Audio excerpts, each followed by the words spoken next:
इस कहानी की शुरुआत में हमें चींटियों के आइलैंड को दिखाया जाता है, जो कि सभी गर्मी के दिनों में अपने लिए खाना जमा कर रही थी ताकि उन्हें बारिश में खाने की कमी ना हो। सभी चींटियां अपनी अलग कॉलोनी में रहती है और खाने को एक बड़े पत्ते के ऊपर जमा कर रही थी, जिसमें सभी लाइन से आकर खाना डालती है। मगर एक पेड़ का पत्ता कुछ चींटियों के सामने गिर जाता है, जिसकी वजह से चींटियों की लाइन टूट जाती है और उन्हें आगे वाली लाइन दिखाई नहीं देती, जिसकी वजह से सभी काफी परेशान होते हैं। तभी उनके पास मिस्टर सोइल आते हैं, जो उन्हें कहते हैं कि तुम लोगों को घबराने की जरूरत नहीं है, हम सब लीफ के साइड से जाएंगे। और वो सभी को अपने पीछे आने को कहते हैं और सभी को एक बार फिर से टूटी हुई लाइन से मिला देते हैं। वहीं चींटियों की एक बूढ़ी रानी अपनी बड़ी बेटी को रानी बनने की ट्रेनिंग देती है, जिसका नाम प्रिंसेस अट्टा था। अट्टा लाइन को टूटा हुआ देख काफी घबरा जाती है, क्योंकि उसे इन सब के बारे में कुछ नहीं पता था और उसकी ट्रेनिंग भी चल रही थी। थॉर्नी, जो सभी चींटियों द्वारा कलेक्ट किए खाने का हिसाब रखता है, वो अट्टा से कहता है कि लाइन टूटना कोई बड़ी बात नहीं है। रानी अट्टा से कहती है कि अब आगे हमें कुछ नहीं करना है। तभी डॉट, जो रानी की छोटी बेटी है, वो उन्हें कोशिश करती है मगर ऐसा नहीं कर पाती। रानी डॉट से कहती है कि मैंने तुम्हें समझाया था कि जब तुम्हारे विंग्स बड़े होंगे तब तुम्हें उड़ना है। अट्टा डॉट को समझाने की कोशिश करती है तो डॉट कहती है कि तुम हमेशा परेशान रहती हो और तुम अभी क्वीन नहीं बनी, इसीलिए मुझ पर हुक्म मत चलाओ। वहीं फिलिंक ने एक ऐसी मशीन बनाई जिसकी वजह से वो जल्दी से खाने को इकट्ठा कर सके और वो मशीन को अपने पीछे लगाकर पौधों को काटकर खाने को जल्दी से इकट्ठा कर रहा था। मगर एक पौधा अट्टा के ऊपर गिर जाता है, जिसकी वजह से वो दब जाती है। सभी फिलिंक पर गुस्सा होते हैं क्योंकि उसके इन्वेंशन की वजह से हर बार सब परेशान होते हैं। फिलिंक अट्टा से कहता है कि मैंने एक मशीन बनाई है जिसकी वजह से हमें पूरी डाली काट कर सभी दाने को एक साथ इकट्ठा कर सकते हैं। और फिलिंग अट्टा के लिए लीफ से एक टेलीस्कोप भी बनाता है, मगर किसी को भी फिलिंग का इन्वेंशन पसंद नहीं आता। थॉर्नी फिलिंग से कहता है कि अगर तुम हमारे साथ खाना कलेक्ट करना चाहते हो तो अपनी बेकार मशीन को फेंक कर सभी के साथ लाइन से खाना कलेक्ट करो। फिलिंग वहाँ से जाने लगता है, तभी उसके पास डॉट आती है और उसे वो टेलीस्कोप वापस देकर कहती है कि मुझे तुम्हारे इन्वेंशन अच्छे लगते हैं। फिलिंग टेलीस्कोप डॉट को देकर कहता है कि तुम पहली हो जिससे मेरे इन्वेंशन अच्छे लगे। डॉट कहती है कि मैं एक रॉयल एंट हूँ और मैं उड़ नहीं सकती क्योंकि मैं बहुत छोटी हूँ। फिलिंग उसे एक पत्थर से समझाता है कि कोई भी छोटा नहीं होता, मगर डॉट को उसकी बात समझ नहीं आती। तभी खतरे का अलार्म बजता है, जिसकी वजह से सभी भागकर चींटी कॉलोनी में छिप जाते हैं। फिलिंग खाने को रखने जाता है जहाँ बाकी चींटियों ने रखा था, मगर उसकी मशीन की वजह से पत्थर के नीचे रखे पत्थर खिसक जाते हैं और सारा खाना पानी में गिर गया। फिलिंग उसे रोकने की कोशिश करता है, मगर ऐसा नहीं कर सकता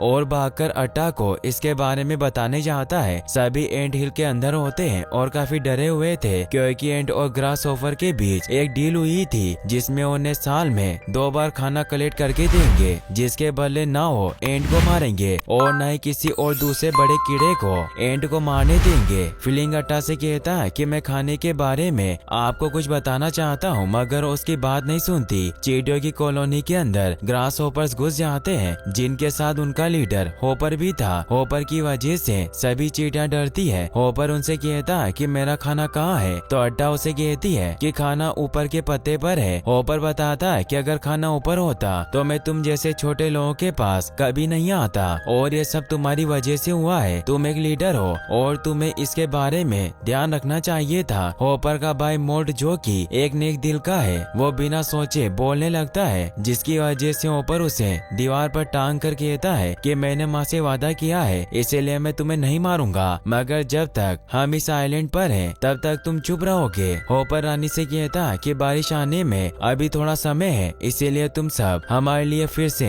खाना कलेक्ट कर सकते हो। रानी कहती है कि बारिश का मौसम शुरू होने वाला है और ये हमारे खाना कलेक्ट करने का समय है। होपर कहता है कि अगर ऐसे ही चलता रहा तो मैं किसी की भी सेफ्टी की गारंटी नहीं ले सकता और बाहर बहुत सारे ऐसे कीड़े हैं जो तुम्हें मारना चाहते हैं। और वो एक होपर को लाकर उन्हें डराने लगता है और रानी से कहता है कि तुम हम ग्रास होपर्स को रेस्पेक्ट देना भूल गए हो, इसीलिए तुम्हें अब हमें खाने को डबल क्वांटिटी में देना होगा। मैं सीजन के एंड में खाना लेने आऊंगा जब पेड़ का आखिरी पत्ता गिरेगा। और सभी वहाँ से चले जाते हैं। वहीं फिलिंग के ऊपर एक रॉयल मीटिंग बुलाई जाती है। फिलिंग कहता है कि मैं ऐसा कभी नहीं चाहता था कि कोई आप पर उंगली उठाए, मैं तो बस आपकी मदद करने की कोशिश कर रहा था और और रानी से कहता है कि हम किसी को जाबाज योद्धा ढूंढने भेज सकते हैं। सभी कहते हैं कि हम चींटियों के आइलैंड को नहीं छोड़ सकते हैं क्योंकि बाहर बहुत सारे बर्ड और कीड़े हैं जो हमें खा जाएंगे। फीलिंग कहता है कि हम बड़े कीड़ों को लेकर आएंगे जो कि ग्रास होपर से लड़कर हमें होपर से छुटकारा दिला देंगे और मैं जाबाज योद्धा को लेकर आऊंगा। रानी सभी के साथ पर्सनल मीटिंग करती है और फीलिंग को शहर जाने की अनुमति दे देती है क्योंकि कोई भी फीलिंग को पसंद नहीं करते थे, इसीलिए सब उसे पीछे छुड़ाना चाहते थे। फीलिंग काफी खुश होता है और अपने सामान को पैक करके वहाँ से जाने लगता है। सभी एंड उसे देखकर हैरान होती है क्योंकि सभी को लगता है कि वो जिंदा नहीं लौटेगा। फीलिंग के पास डॉट आकर उसे कहती है कि मुझे तुम पर भरोसा है। फीलिंग एक नदी के किनारे पर खड़ा था जो कि काफी ऊपर था। फीलिंग एक पेड़ को तोड़ता है और उसकी मदद से ऊपर से नीचे कूद जाता है। वहीं फीलिंग बग्स के शहर में पहुंच जाता है जो कि एक इंसानी घर के नीचे था। फीलिंग शहर में आकर काफी खुश होता है और बड़े बग्स को ढूंढने की कोशिश करता है। वहीं शहर में हमें एक पीटी फ्ली नाम के बग्स का सर्कस दिखाया जाता है जिसका शो देखने के लिए कोई नहीं आता और शो से लोगों को जाते देख पीटी अपनी टीम के लोगों को बेहतरीन शो करने को कहता है। सभी काफी कोशिश करते हैं मगर किसी को भी उनका शो पसंद नहीं आता। फ्रांसिस नाम का बग्स अपना सर्कस दिखाता है तभी उसे दो बग्स लड़की समझकर छेड़ते हैं। फ्रांसिस उन्हें बहुत कुछ सुना देता है जिसकी वजह से वो काफी गुस्सा होते हैं। जिप्सी और मैनी अपने जादू को दिखाने लगते हैं मगर ऑडियंस उसके शो को पसंद नहीं करते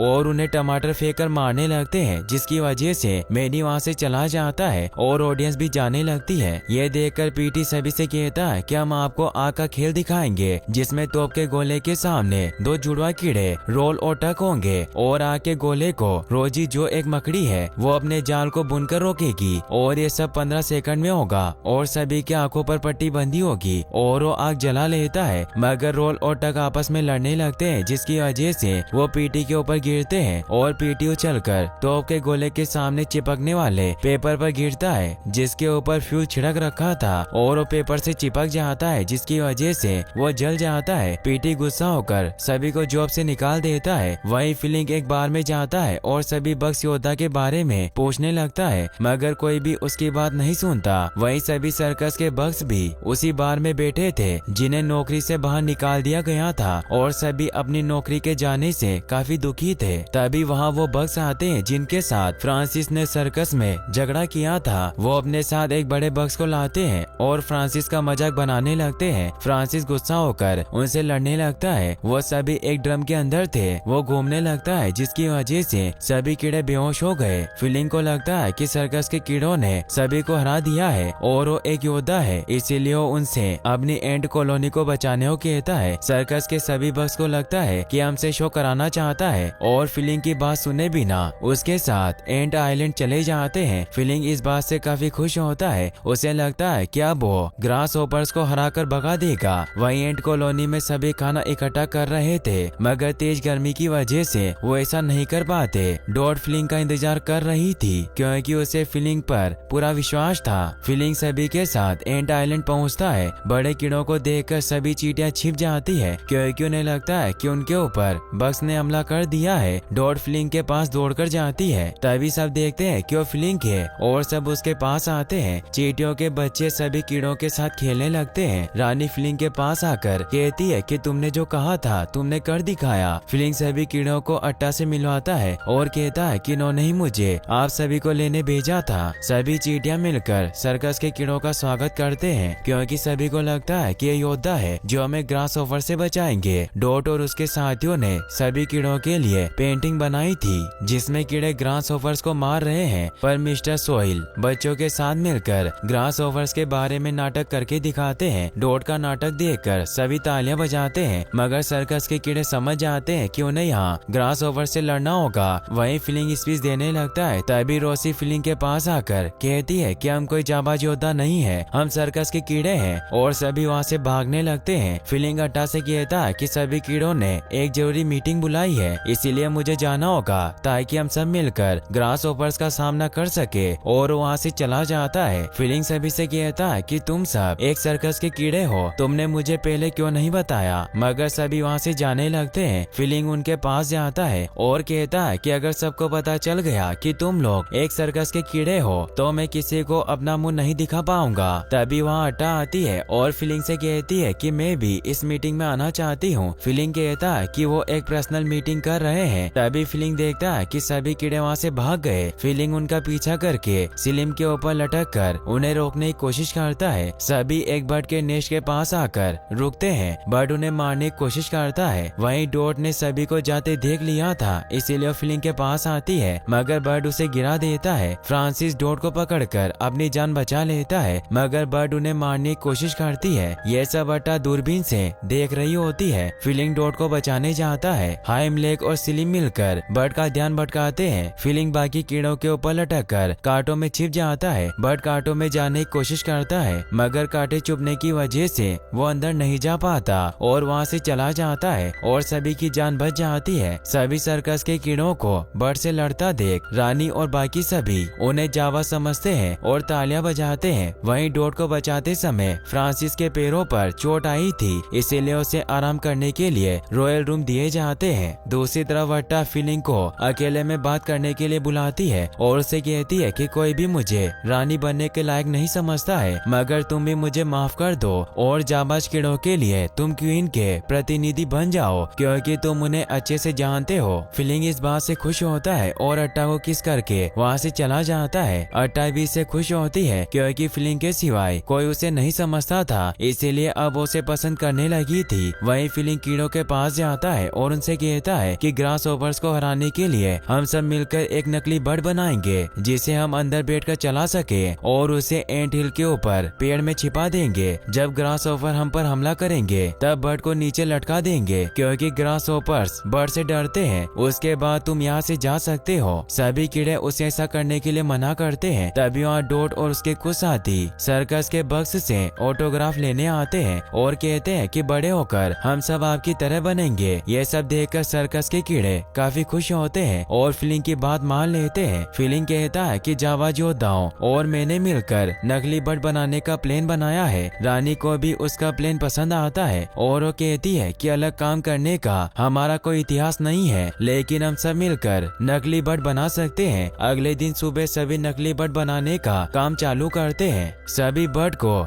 लकड़ी, ओकनट और लीफ की मदद से बनाकर उसे एक पेड़ के ऊपर खींचकर छुपा दिया था और इस बात से सभी काफी खुश होते हैं कि अब उन्हें खाना इकट्ठा करके ग्रास ओपर्स को नहीं देना पड़ेगा। वहीं ग्रास ओपर्स अपने घर में गर्मी को एंजॉय करते हैं। दो ग्रास ओपर्स मोल्ट से कहते हैं कि बारिश का समय है, अगर हम चींटियों के पास खाना लेने गए तो हम बीमार हो जाएंगे, हमें वहाँ नहीं जाना चाहिए। मोल्ट इस बारे में होपर से बात करने जाता है। होपर अपने कमरे में मालिश करवा रहा था। वो मोल्ट को अंदर आने के लिए मना करता है, मगर मोल्ट अंदर चला जाता है और होपर से कहता है कि हमें एंट के पास खाना लेने नहीं जाना चाहिए, क्योंकि तुम्हें दाना खाना पसंद नहीं है। होपर सभी के पास जाकर मोल्ट और उसके साथियों के ऊपर एक दाना फेंक कर उन्हें कहता है कि तुम्हें नहीं लगा, और जब वो कहते हैं कि हमें इसकी नहीं लगी तो होपर उनके ऊपर बहुत सारे दाने गिरा देता है, जिसकी वजह से सभी दब जाते हैं। होपर सभी से कहता है कि आज मुझे एक चींटी ने चैलेंज किया, पर वो छोटी थी, मगर वहाँ 100 एंट्स हैं और वो जिस दिन एक हो गई वो हमें खाना नहीं देगी। लेकिन ये खाने की बात नहीं है, हमें सभी चींटियों को लाइन में रखना होगा, इसीलिए हम वापस जाएंगे। उसके बाद सभी एंट आइलैंड पर जाने लगते हैं। वहीं सभी एंट जश्न मनाते हैं। फीलिंग सभी सर्कस के बक्स के पास जाता है और उनसे कहता है कि तुम सब पीछे के रास्ते जा सकते हो। सभी बहाना बनाते हुए कहते हैं कि हम सब कुछ समय तक यहीं रुकना चाहते हैं। अट्टा फीलिंग के पास आकर कहती है कि सभी लोग बहुत ज्यादा खुश हैं और ये सब जावाज योद्धा की वजह से है, और वो फीलिंग को भी थैंक्स बोलती है। वहीं थोरिन खतरे का हॉर्न बजाता है। सभी को लगता है कि ग्रास होपर्स आ गए और सभी अपनी अपनी जगह लेने लगते हैं, मगर वो पीटी होता है जो सर्कस के कीड़ों को ढूंढने आया था। वो सभी को उनकी फोटो दिखाकर बताता है कि क्या किसी ने इन्हें देखा है। फीलिंग कहता है कि वो यहाँ नहीं है और पोस्टर को छुपाने लगता है, मगर तभी पीटी सर्कस के बक्स को देख लेता है और कहता है कि मुझे जलाने का शो सुपर हिट हो गया है और हम अपना सर्कस फिर से चालू करेंगे। ये सुनकर सभी को पता चल जाता है कि वो कोई जावा योद्धा नहीं, सर्कस के कीड़े हैं। सभी फीलिंग की तरफ गुस्से से देखने लगते हैं और कहते हैं कि पेड़ का आखिरी पत्ता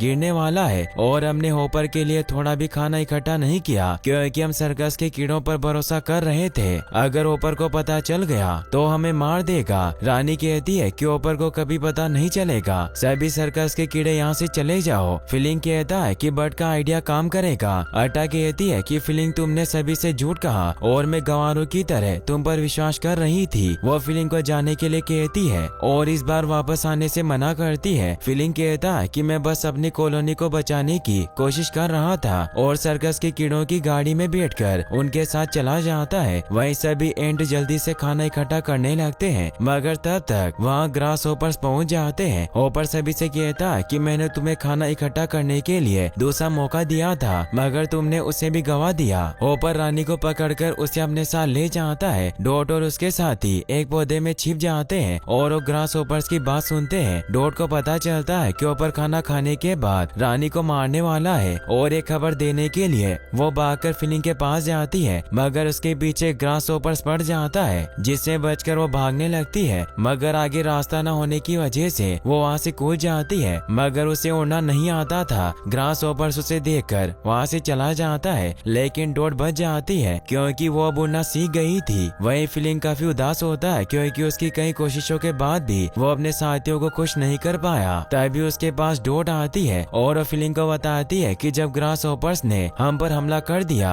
और वो मेरी माँ को मारने वाले हैं। सभी कहते हैं कि बट का आइडिया काम करेगा। फीलिंग को लगता है कि बट का आइडिया काम नहीं करेगा और सभी उसे समझाते हैं और उसके साथ एंट आइलैंड पर चलने के लिए तैयार हो जाते हैं। फीलिंग नहीं मानता, इसीलिए डॉट उसे एक पत्थर लाकर देती है, जिससे फीलिंग को याद आता है कि उसने डॉट को समझाया था कि कोई भी काम छोटा नहीं होता और अपनी कॉलोनी को बचाने के लिए मान जाता है। सर्कस के कीड़ों को पता था कि पीटी उनके साथ चलने के लिए नहीं मानेगा, इसीलिए उसे बांध देते हैं और उसकी गाड़ी लेकर एंट आइलैंड पहुंच जाते हैं और एक प्लेन बनाते हैं। वहीं होपर के पास सर्कस के सभी कीड़े आते हैं। होपर उनसे पूछता है कि तुम क्यों आए हो। सिलिम कहता है कि हमें अट्टा ने आप सभी के फन के लिए यहाँ बुलाया था। सभी अपने सर्कस का शो दिखाने लगते हैं। जिप्सी और मैनी अपना जादुआ खेल दिखाते हैं और इस काम के लिए रानी को चुनते हैं ताकि उसे होपर से बचा सके, और वो रानी को बॉक्स के अंदर डालकर पीछे के रास्ते से उसे बचा लेते हैं। जिप्सी बॉक्स के अंदर से निकलती है और फीलिंग को सिग्नल देती है। फीलिंग एंट के बच्चों के साथ बर्ड के अंदर होता है और जिप्सी से सिग्नल मिलते ही बर्ड को उड़ाने की कोशिश करता है, मगर वो पेड़ में अटक जाता है। एंट के बच्चे उसे पेड़ से निकाल देते हैं और सभी अंदर बैठे हुए बर्ड को उड़ाते हैं। बर्ड को देखकर एंट भी डरने का नाटक करते हुए भागती है, जिसे देखकर ग्रास होपर्स भी डरने लगते हैं। पीटी गाड़ी के अंदर से निकल जाता है और बर्ड को आग लगा देता है, जिसकी वजह से बर्ड के अंदर एंट के बच्चे डरने लगते हैं और बर्ड नीचे गिर जाता है। होपर को भी पता चल जाता है कि बर्ड नकली था और वो सबसे पूछता है कि किसका आइडिया था। फीलिंग कहता है कि मेरा आइडिया था। सभी ग्रास होपर्स मिलकर फीलिंग को बहुत मारते हैं। फीलिंग कहता है कि तुम क्यों इनको मारने वाले थे, तो होपर भी फीलिंग को मारता है और सभी एंट से कहता है कि तुम एक बिना दिमाग वाले कीड़े हो जो सिर्फ हमें खाना देने के लिए जीते हो। फीलिंग उठता है और कहता है कि हम लोग ग्रास होपर्स के लिए नहीं जीते और हर एक साल हमने तुम्हारे लिए खाना इकट्ठा किया। इसका मतलब है कि हम लोग तुमसे ज्यादा स्ट्रॉन्ग है और तुम्हें पहले से जानते थे। होपर ये बात सुनकर फीलिंग को मारने लगता है। फीलिंग की बात सुनकर सभी एंट को समझ आ गया था कि अगर वो एक हो जाए तो ग्रास होपर्स को हरा देंगे और सभी होपर को मारने के लिए आगे बढ़ते हैं। अट्टा होपर से कहती है कि एंटी खाना इकट्ठा करते हैं और वही उसे संभालते हैं। ग्रास होपर्स भागते हैं और सभी उनके ऊपर हमला करते हैं, जिसकी वजह से सभी ग्रास होपर्स भागने लगते हैं। फीलिंग और सभी मिलकर होपर को पकड़ लेते हैं और उसे तोप में डालकर दूर फेंकने वाले थे, मगर तभी बारिश आ जाती है, जिसकी वजह से सभी चींटियां वहाँ से भागने लगती है। होपर उड़कर फीलिंग को अपने साथ ले जाता है। फ्रेंसिस और सिलिम फीलिंग को बचाने उसके पीछे जाते हैं। अट्टा आकर फीलिंग को ऊपर से बचा लेती है। होपर भी अट्टा के पीछे जाता है। फीलिंग अट्टा को एक पत्थर के पीछे छिपा देता है, मगर होपर वहाँ आ जाता है और फीलिंग का गला दबाकर उसे कहता है कि मैं अगले साल फिर से ग्रास होपर्स को लेकर आऊंगा, तब तुम क्या करोगे। तुम्हारे स्टंट तुम्हें ज्यादा देर तक बचा नहीं सकते। फीलिंग होपर को अपने पीछे भगाता हुआ असली बर्ड के पास ले जाता है, मगर होपर उसे नकली समझता है और वहाँ से नहीं भागता। तभी बर्ड उसे पकड़कर अपने बच्चों के पास ले जाती है और उन्हें खिला देती है। वहीं अगले दिन सभी फीलिंग की मशीन से खाना कलेक्ट करने लगते हैं और काफी खुश होते हैं। एंट के बच्चे सर्कस के कीड़ों को भेजना नहीं चाहते थे, इसीलिए रोने लगते हैं। सर्कस के कीड़े अपने साथ होपर के भाई मोट को भी ले जाते हैं क्योंकि एक अच्छे दिल का ग्रास होपर्स था और वो कभी भी एंट्स को नुकसान नहीं पहुंचाना चाहता था। पीटी फीलिंग को अपने साथ चलने को कहता है, मगर उसे मना कर देता है और कहता है कि मेरी जगह एंट आइलैंड में है। अट्टा सभी सर्कस के कीड़ों को थैंक्स बोलती है क्योंकि उनकी वजह से सभी की जान बच पाई। मैनी अट्टा को एक पत्थर गिफ्ट देता है क्योंकि उसने फिलिंग और डॉट को एक दूसरे को पत्थर देते देखा था, इसीलिए उसे लगता है कि चींटियों में पत्थर देने की परंपरा है। सभी फिलिंग के लिए तालियां बजाते हैं। रानी भी अट्टा को क्वीन का ताज पहनाकर उसे रानी बना देती है। सर्कस के बक्स वहाँ से चले जाते हैं। हाई मेलक के भी पंख आ जाते हैं। फ्रांसिस आकर हाई मेलक को अपने साथ ले जाता है। अट्टा, रानी और फिलिंग सभी को बाय कहते हैं। सभी फिलिंग की मशीन से जाबाजों को सलामी देते हुए पटाखे जलाते हैं और इसी के साथ ये कहानी यहीं पर खत्म हो जाती है। गाइस, अगर आप ऐसे ही और वीडियोस भी देखना चाहते हैं तो आप इन स्क्रीन पर क्लिक करके इन वीडियो को भी वॉच कर सकते हैं। साथ ही इस वीडियो को लाइक और चैनल को सब्सक्राइब करने के लिए आपका तहे दिल से शुक्रिया। Thanks for watching.